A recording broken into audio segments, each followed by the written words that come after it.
Good morning, everyone. I'm Dr. Gitika, and I'm an assistant professor in Department of Obs and Gynae in SGT Medical College. Today, we'll be talking about vacuum-assisted delivery. It is a type of instrumental delivery which is used to aid delivery of the baby during the second stage. So, we have two types of instrumental deliveries. One is the forceps and the other is the vacuum.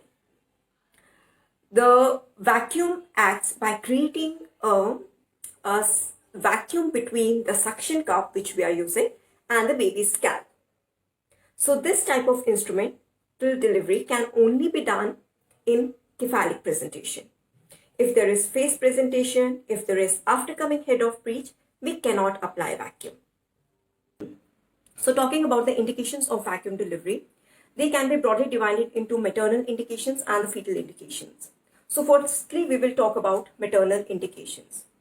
In maternal indications, if the mother is not able to bear down, that is, mother is exhausted, or we don't want the mother to bear down. For example, if the mother is having any cardiac disease, or the mother is having eclampsia, hypertensive crisis, any spinal cord injury, or the mother is having multiple sclerosis.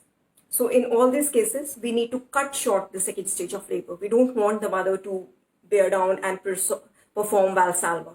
So we aid the delivery by applying a vacuum or a forceps. And the third is if there is prolonged second stage of labor. What is meant by prolonged second stage? In primaries, it means more than 3 hours with epidural, more than 2 hours without epidural. And in multi, more than 2 hours with epidural and more than 1 hour without epidural. So these are the maternal indications. The second category is the fetal indications. And in this we have fetal distress. Whenever there is fetal distress and the CTG is showing pathological findings, then we can quicken up the delivery by applying any instrument, either forceps or vacuum. So these are some of the indications where we are using this vacuum. There are certain contraindications also to vacuum delivery. To name a few, if the fetus is less than 34 weeks. So whenever a fetus is less than 34 weeks, we don't have to apply vacuum because the fetal scalp bones are very tender and also the baby is premature. So we have more chances of all the injuries like intracranial hemorrhage, subretinal hemorrhage, subgaleal hemorrhage, cephal hematoma. So all these complications, they increase as if we apply vacuum in a premature baby. If the baby is having any coagulopathy, that is bleeding disorder, we shouldn't apply this vacuum. And the third is if the baby is having any bony problem, for example, osteogenesis imperfecta, any congenital genetic syndrome, we shouldn't apply vacuum. There are certain prerequisites which needs to be followed before applying a vacuum. The first thing is we should always explain the mother what we are going to do. We should do a per abdomen examination. We should see that there are adequate uterine contractions and less than 1/5 of the head is palpable per abdomen.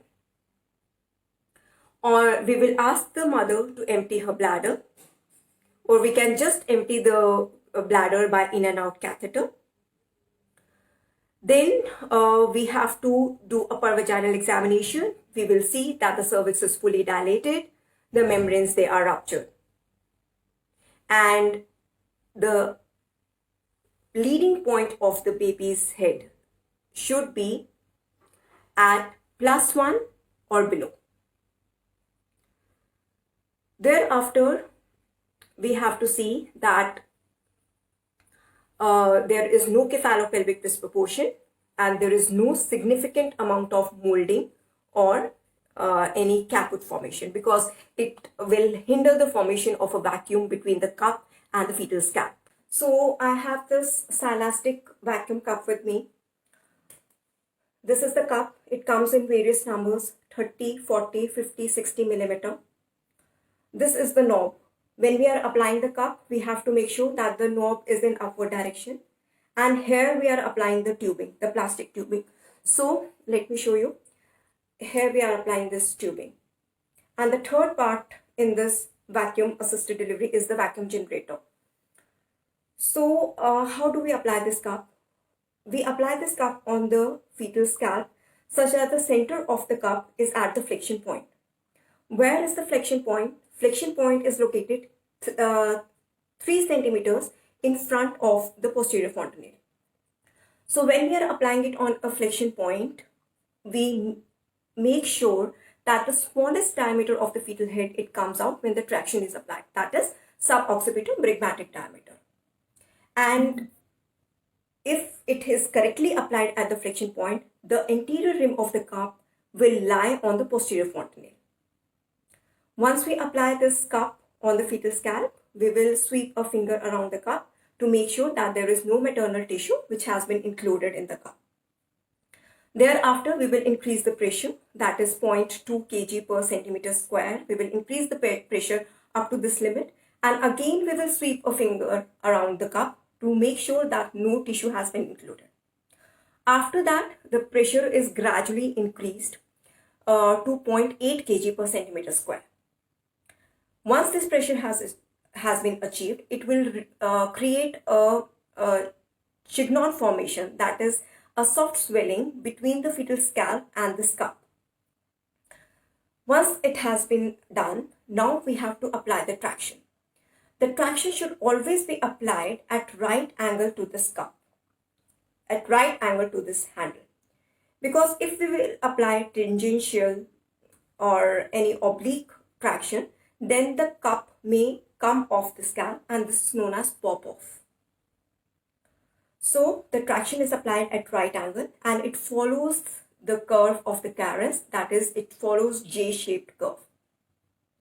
So once the fetal head, it stretches the vulval outlet, we can consider giving episiotomy.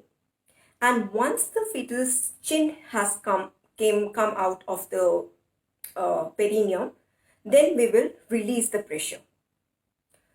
We will release the pressure and we will take out. The rest of the delivery is done as in normal labor. So we will be seeing a video also about this so that the things become more clear. Here the cup they are using is the kiwi's cup. So they have separated the labia. We can see the kiwi cup is very small, it is handy, and it doesn't require a vacuum generator. So they have applied the kiwi cup at the flexion point, that is the center of the kiwi cup is at the flexion point. And this kiwi cup actually it's very handy as compared to the large cups. So here in this video, this is the interior fontanelle which they are showing, it's diamond shaped, and this is the posterior fontanelle, it's Y shaped. So 3 centimeters in front of this posterior fontanelle is our flexion point. This is the flexion point. So now they are creating a vacuum. We can see that there are 2 color codes, one is green and the other is red. So we will go to the upper limit of the green, which will create a vacuum of 0.8 kg per centimeter square. And we shouldn't enter the red zone. Once the vacuum has been created, a pull is given at right angle to the fetal skull in a J-shaped manner, which is the axis of the birth canal. So the baby's head is being delivered. Once the chin is delivered, we can consider giving episiotomy when the fetal scalp, it stretches the outlet. So this is the vacuum, this is the valve which they are pressing. This will release the vacuum.